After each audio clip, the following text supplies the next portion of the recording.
y ya se encuentra con nosotros el doctor Alexander Ganem.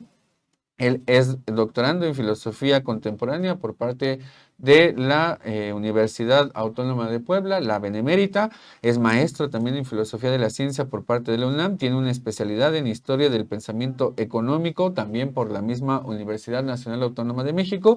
Y es también licenciado en estudios latinoamericanos. El tema que traemos ahora con él es la crisis climática y su relación con el modelo capitalista. Muy buenos días, doctor. ¿Cómo se encuentra? Hola, ¿qué tal? Muy buenos días. Muy agradecido por la oportunidad de compartir con ustedes algunas inquietudes desde el flanco, en este caso, de las ciencias sociales y las humanidades. Buenos días y bueno, pues aquí estamos. Pues vamos a empezar esta plática, esta charla, sobre todo poniendo atención en varios rubros. Uno en particular es el que tiene que ver con la crisis civilizatoria y la catástrofe biosocial, porque, bueno, el capitalismo en los últimos 200 años, para no ir tan atrás, ha ido avanzando constantemente en la acumulación de capital y cada vez que se acumula más capital, pues va en detrimento de una gran cantidad de la población, de la clase trabajadora particularmente, y constantemente en su flujo histórico avanza también hacia esta crisis civilizatoria. ¿Cómo podríamos entender estos dos aspectos? La crisis civilizatoria del capitalismo y por otra parte esta catástrofe biosocial.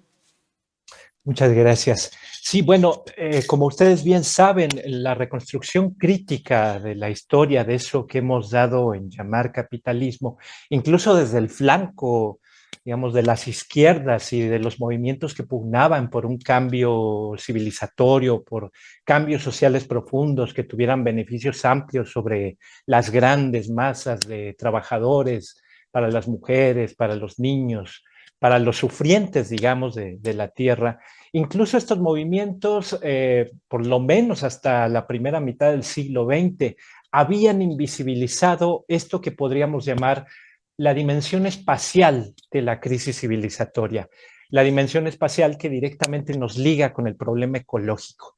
Es un problema que de alguna manera está emergiendo, que ha emergido en las últimas décadas, de forma problemática, muchas veces con desacuerdos, con muy diversas visiones, y que, digamos, algunos piensan que estamos llegando tarde para la comprensión de esto que ya se viene anunciando, no solo como una crisis ecológica, digamos en sentido estricto, sino como una crisis más amplia de carácter civilizatorio, una crisis donde problemas como el hambre, como la pobreza, como la guerra, la posibilidad de procesos de escasez ya no relativa, digamos, ya no producida por el propio sistema capitalista, sino una escasez de carácter absoluto, digamos, una amenaza de escasez de carácter absoluto, pues bueno, se nos presenta como una suerte de horizonte inmediato, amenazante, que tiene muchos flancos ya descritos por las diversas ciencias climáticas y que, bueno, nos lleva a la necesidad de reflexionar no solo sobre, digamos, el aspecto ambiental de la crisis, sino incluso a dar un paso antes, es decir, a pensar en cómo hemos pensado, digamos, valga la redundancia, a reflexionar en torno a nuestras modalidades de pensar sobre los problemas sociales y sobre esto que hemos dado en llamar precisamente crisis, ¿no? El asunto de las crisis. Aquí quizá lo que haya que decir es que estamos frente a una crisis de carácter, digamos, inédito, cuyos flancos no se nos habían presentado en la historia anterior, donde están confluyendo una serie de procesos organismo-ambientales de muy diversa índole, y pues que lo que nos presentan es precisamente un escenario de amenaza sobre las condiciones de habitabilidad planetaria, ya no solo de carácter, digamos, humano, sino también para otras especies. Así es. Y bueno, importante esto porque pues estamos en un marco también pues de una crisis que ya varios expertos lo dicen, ya pues será imparable, solo nos queda a nosotros pues adaptarnos. En otro tema también hay, ajá, usted habla de una reducción economicista de los problemas ecosociales, pues esto es un poquito pues esta tendencia, ¿no? Que se tiene a reducir pues a esta complejidad de las problemáticas sociales a solo términos económicos. ¿Nos podría explicar también, pues, ¿De qué va esto? ¿Por qué se habla de que se reducen estas problemáticas sociales a menos términos económicos y qué se entiende por un problema ecosocial? Sí, claro. Quizá empecemos por lo primero. Hoy se empieza a hablar de la cuestión ecosocial, ya no meramente ecológica, ya no meramente social, porque digamos, en términos muy sencillos, lo que se está pensando es que habíamos concebido a estas cosas como separadas, a estas, digamos, dimensiones de la realidad como independientes entre sí. Lo humano y lo social era lo que nos interesaba. Lo ecológico era como una exterioridad, como algo que estaba ahí. La tierra estaba ahí, los ecosistemas estaban ahí, eran infinitos, nunca se iba, digamos, no había necesidad de preocuparse por ello. Fenómenos como devastación ecológica, esto ni siquiera aparecían en el horizonte. Y bueno, de repente nos encontramos con esta emergencia, digamos, de lo que podemos llamar así una catástrofe socioecológica, que precisamente nos está llevando a pensar cuál es esta imbricación entre esto que hemos llamado típicamente fenómenos sociales y eso otro que hemos llamado naturaleza, ecosistema, ambiente, etcétera. Y de lo que nos damos cuenta es de que en términos igual, digamos, muy básicos, el ser humano depende para su propio proceso de sostenimiento, para su propio proceso de reproducción, igual que otras especies, de eso que hemos llamado naturaleza. En ese sentido es que se empieza a hablar de ecosocialidades. También hay un horizonte ético, es decir, empezar a pensar en términos éticos, políticos, atravesados por lo ecológico en nuestros horizontes futuros. En este sentido, tenemos que empezar a pensar en ecopolíticas, en ecoéticas, ecosocialidades, ecosofías, etcétera. Respecto a la cuestión del reduccionismo economicista, se trata de un fenómeno harto interesante sobre el que hay que llamar la atención de manera muy clara.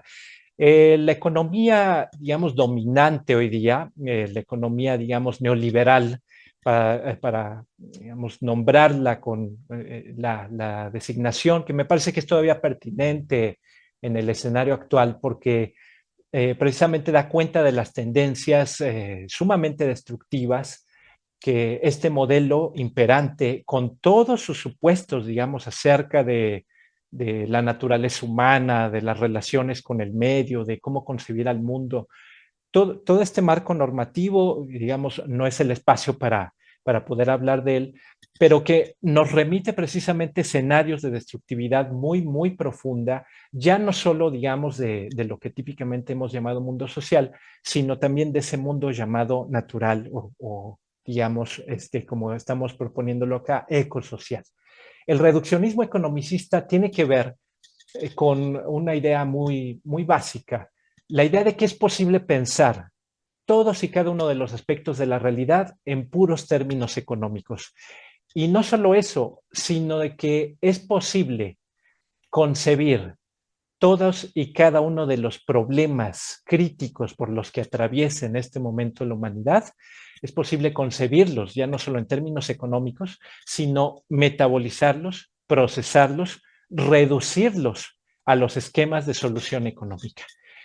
Un ejemplo que tenemos aquí muy a la mano es este asunto que seguramente ustedes conocen muy bien, el de los mercados de carbono.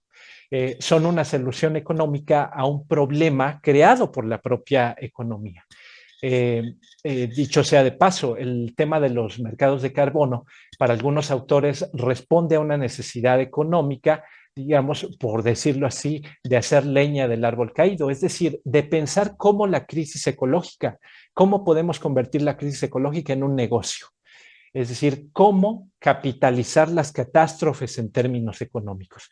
Hoy lo que tenemos es un escenario muy problemático en donde lo que se nos dice en términos, digamos, muy generales también, es que si bien es cierto que el crecimiento económico desbocado, infinito, nos ha llevado al escenario crítico en que nos encontramos en todos los planos de la existencia, digamos, incluyendo el ecológico, lo que se nos dice ahora dentro del marco del discurso del desarrollo sostenible y del capitalismo verde es que el propio crecimiento puede arreglar los males del crecimiento. Es decir, se puede apagar el fuego con fuego. ¿no? Es un poco esta la figura que de alguna manera se oculta detrás de este discurso. Y bueno, este tema que nos está comentando sobre esta reducción economicista que hay en la actualidad, pues bueno, estaba hace rato apuntando algunas cosas porque me parece interesante lo que nos estaba mencionando. Este dogma neoliberal, esta forma de entender el mundo a partir de esta vertiente de la economía que es más ortodoxa, pues tiene esta vocación de crear constantemente mercancías y no hacer solamente aspectos que tengan este valor de uso, ¿no? Usar las cosas, ¿no? O producir las cosas solamente para que tengan otro tipo de valor que no sea el intercambio, que además tiene consigo mismo, pues, condiciones muy concretas de producción, que al final son condiciones de explotación laboral en el capitalismo. Esta ideología que trae también esta vertiente de la economía, esta ideología del mercado, pues nos lleva también a plantear distintas situaciones y sobre todo soluciones que son falsas para contravenir todo este deterioro del espacio, este deterioro ecológico que hay en el mundo. Preguntarle al respecto cómo podemos entender esta ideología del mercado y las soluciones falsas que se están planteando. Sí, claro. Empecemos con el tema del mercado. Eso podría llevarnos a usar un poco, digamos, una imaginación que vaya más allá precisamente del discurso económico. El mercado para nosotros se presenta como una suerte de religión laica, por decirlo así. Es una religión que no se reconoce como religión, tiene a sus feligreses, pues son las casas de bolsa, tiene, digamos, sus propias iglesias, y sus propios ídolos, el capital, el mercado en equilibrio, la especulación, el valor, como tú lo apuntabas muy bien, la cuestión de la subsunción o de la dominación y de la imposición de las reglas del mercado y de los valores, digamos, económicos sobre los valores de uso o las formas naturales de la existencia social, lo que podríamos pensar como una forma natural de la existencia social más allá de la lógica del capital. Efectivamente, digamos, el neoliberalismo, entre otras cosas, es la expresión de una normatividad, es decir, de una serie de valores y de creencias en torno a lo que es el mundo, a cómo concebimos, digamos, el conocimiento, a cómo pensamos cosas como la ética, y que pues tiene en su centro una serie de valores y supuestos muy problemáticos. La idea, por ejemplo, de que lo que conforma la sociedad pues es una suma de individuos egoístas entre sí, que tienden a la competencia, a una organización social, digamos, de tipo darwinista, en términos sociales, que se entienda, digamos, no meramente biológicos, sino en términos de darwinismo social, una depredación de los unos contra los otros, la lógica de que el hombre es el lobo del hombre, aquello que un viejo autor, un clásico de la filosofía política, llamaba el estado de naturaleza, la guerra de todos contra todos. El neoliberalismo avanza esta visión de la sociedad, además con la idea de que, a diferencia, digamos, de otras posiciones económicas, la concepción neoliberal del ser humano, la que pensaban Hayek, la que pensaba Friedman, digamos, en los inicios de lo que fue la escuela austriaca, que vino en la teoría neoliberal, pues tienen una visión del ser humano como limitado, como torpe, como alguien que tiende a tomar malas decisiones. Y en este sentido piensan al mercado en algo así como un agente, decimos en la filosofía, un agente epistémico. ¿Esto qué quiere decir? Como alguien que va a venir a decidir en nuestro lugar, alguien que de alguna manera va a suplir nuestras propias faltas racionales, cognitivas, etcétera, y entonces va a tomar las mejores decisiones posibles en nuestro lugar. Esto, bueno, es gravísimo y además tiene que ver con asuntos que podríamos llamar cómicamente pues, propios de una metafísica muy extraña, porque se está concibiendo al mercado como algo así como una especie de sujeto automático, como se decía clásicamente en la crítica de la economía política, un sujeto automático que tiene agencia, es decir, que decide, que es autónomo, que toma decisiones por sí mismo. Y se está postulando ese sujeto abstracto, es decir, algo que en realidad no existe como tal, porque el mercado en realidad son, digamos, un cúmulo de relaciones sociales entre agentes, grupos, etcétera. No es un sujeto en sí mismo, aunque se lo presente de una manera extraña en la teoría económica como tal. Entonces, bueno, estamos frente a un escenario muy problemático porque tenemos a una máquina desbocada, digamos, a una fuerza que se presenta como racional, pero que en realidad oculta potencias completamente irracionales y que además tiene un carácter parasitario. Es decir, la economía dominante, digamos, en esta forma neoliberal, funciona con una lógica parasitaria. Eh, Necesita de un huésped para poder sobrevivir. En este caso, el huésped es ya de suyo el planeta. Ya de suyo el planeta y las relaciones organismo-ambientales entre organismos y ambiente, eso nos incluye a nosotros, obviamente, que se dan a nivel planetario, con las consecuencias que estamos viendo en la actualidad. Así es, doctor, pues muy interesante esto que nos decía, pues de que pues existe una lógica parasitaria de estos, pues estos mercados que al final, pues se presentan como esta ideología dominante, ¿no? Y que pues sí es una situación pues muy interesante analizar, sobre todo porque como usted lo dice, estamos en un momento pues sí pues de una crisis. También algo de lo que usted expone es que existe una transformación de la naturaleza en capital. ¿Nos podría hablar un poco más al respecto? Sí, claro, gracias. Va un poco en el sentido de lo que estamos comentando. La idea, digamos, de la economía, en filosofía hablamos de una cosa que se llama ontología, es decir, nos preguntamos cosas como qué es la realidad, cómo estamos pensando esa realidad, qué contenidos tiene, quiénes la habitan, cosas como esas, ¿no? Son muy viejas y vienen de, digamos, desde la antigüedad. ¿Qué nos interesa en relación con esta pregunta tan relevante que haces? Bueno, pensemos en la economía como una suerte de máquina que produce realidades o una máquina que intenta producir determinadas realidades. La economía en su historia moderna, digamos, es una disciplina relativamente joven, tiene unos 300 años, poco más de 300 años, digamos, cuando se presentaba como economía política y demás. La economía desde aquel entonces y hasta ahora se ha esforzado de manera sostenida en presentarse como una extensión de la naturaleza.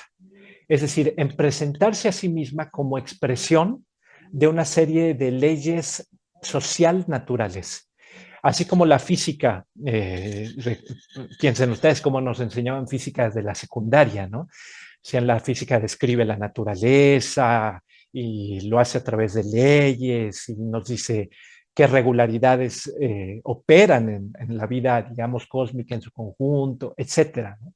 Bueno, la economía intentó ser eso, pero para explicar el mundo social.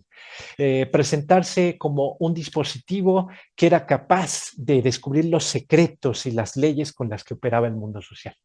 Pero en realidad lo que nos presentó es una versión entre muchas posibles de lo que es el mundo social, ¿no es cierto? Entonces, digamos, acá lo que tenemos es una visión sobre ese mundo muy problemática, porque además invisibiliza un montón de cosas. ¿Esto qué quiere decir? Que mientras nos explica, por ejemplo, cosas en torno a la circulación, los fenómenos de consumo, de distribución, etcétera, al mismo tiempo invisibiliza de manera sistemática los procesos destructivos que va generando. Es decir, podemos hablar de fuerzas productivas que al mismo tiempo tienen un carácter profundamente destructivo, ¿no? De las relaciones, digamos, en términos de formas naturales humanas y no solo humanas. Conviene que empecemos a hablar, digamos, en términos más holísticos, es decir, en términos de totalidades complejas, de relaciones organismo-ambientales que nos incluyen también a nosotros. Es decir, también estamos llamados en medio de estos problemas que estamos enfrentando a reelaborar nuestras propias nociones, nuestras propias maneras de concebir los problemas a los que nos enfrentamos, pensar quizá en nuevas nociones, nuevos conceptos, repensar lo que creíamos como muy seguro y que ahora pues parece que nos está presentando caras completamente desconocidas, como precisamente el asunto de la crisis socioambiental radical, planetarizada a la que nos estamos enfrentando, y pues que está demandando, digamos, un nivel de reflexividad, de colocación consciente frente a muchos fenómenos a los que, digamos, antes no hacíamos ningún caso. La economía, para decirlo en una palabra, tiende a empobrecer nuestra visión, la economía dominante, ¿no? Tiende a empobrecer nuestra visión de la realidad. Y creo que aquí es muy importante tener claro, además, otra cosa, que hay muchas economías, que es posible pensar en otras economías, que la economía, digamos, en su fase neoliberal no es, digamos, la única manera de concebir los fenómenos de producción, de reproducción de las relaciones organismo-ambientales.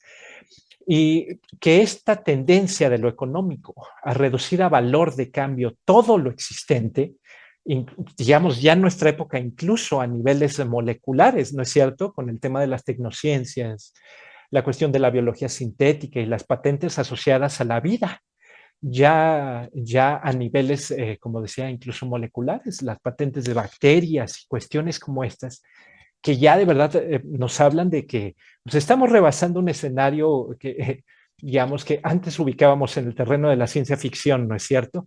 Ahora ya nos encontramos, digamos, en las postrimerías de este asunto, enfrentados a la bioartefactualidad y a un escenario de privatización de la vida en niveles ya bióticos.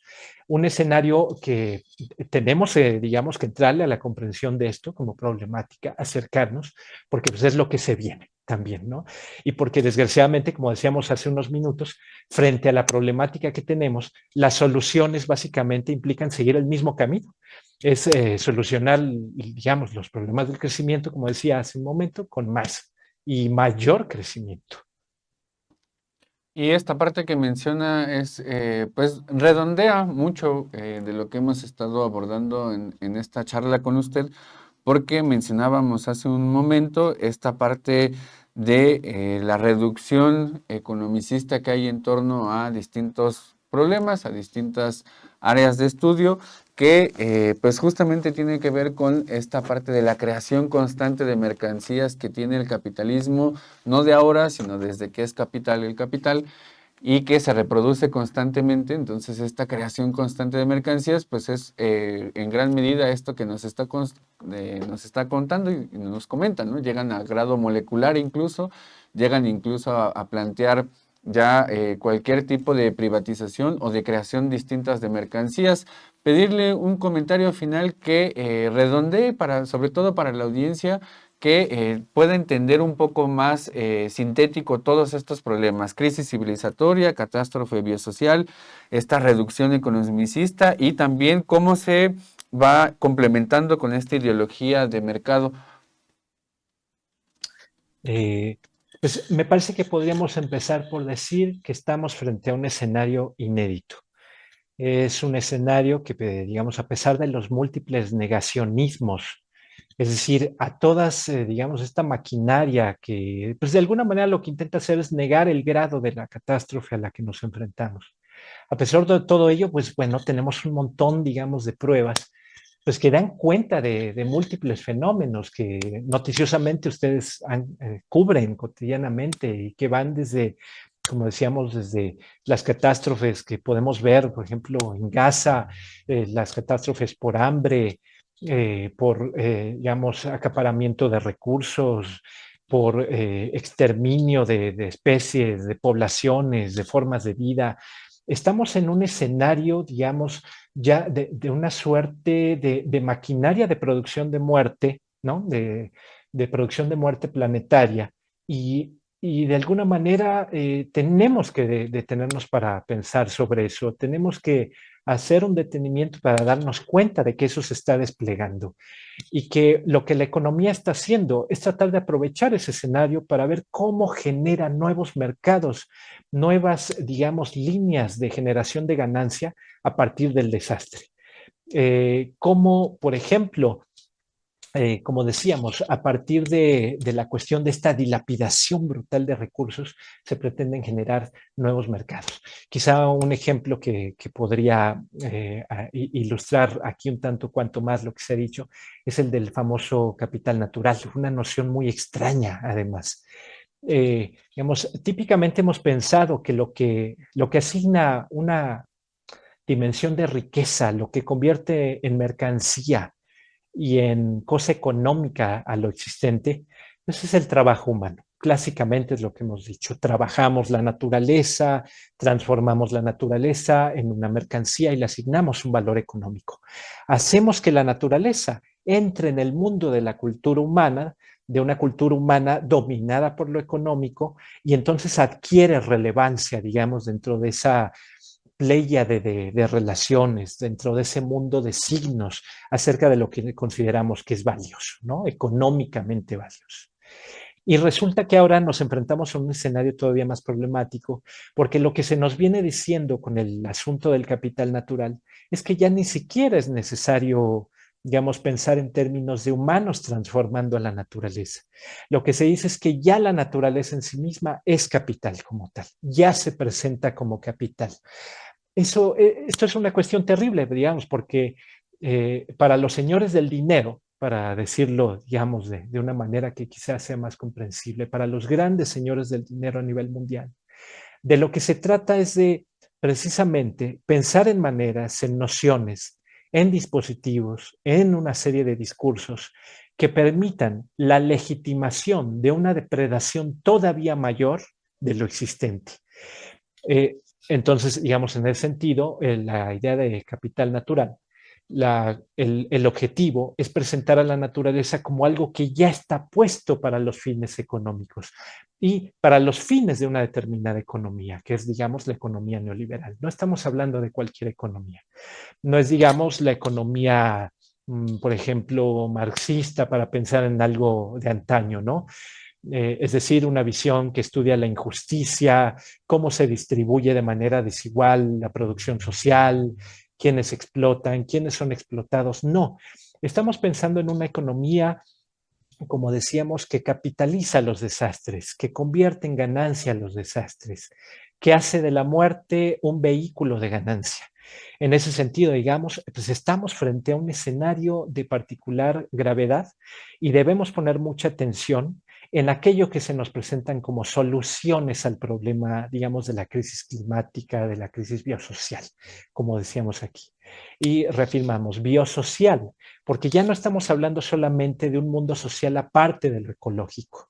Lo social incluye también nuestra capacidad de alimentarnos, de reproducirnos, de vivir sanamente, de que haya un mundo para las futuras generaciones. Y eso es lo que se está poniendo en tela de juicio por el puro asunto, digamos, de que hay un grupo, una minoría que a nivel planetario busca la ganancia en todo momento posible y valiéndose de cualquier, digamos, incluso como decíamos, desastre que se presente. Pues muy importantes estas aclaraciones y estos punteos que nos hace con respecto a los distintos temas que hemos tratado en esta charla. Le agradecemos desde luego todos los comentarios y este análisis que nos aporta y esperamos contar con usted en futuras ocasiones para este tipo de temas. Contrario, les agradezco muchísimo a nombre de Rebelión Científica México y bueno, nos encontramos pronto. Muchas gracias, doctor Alexander Ganem.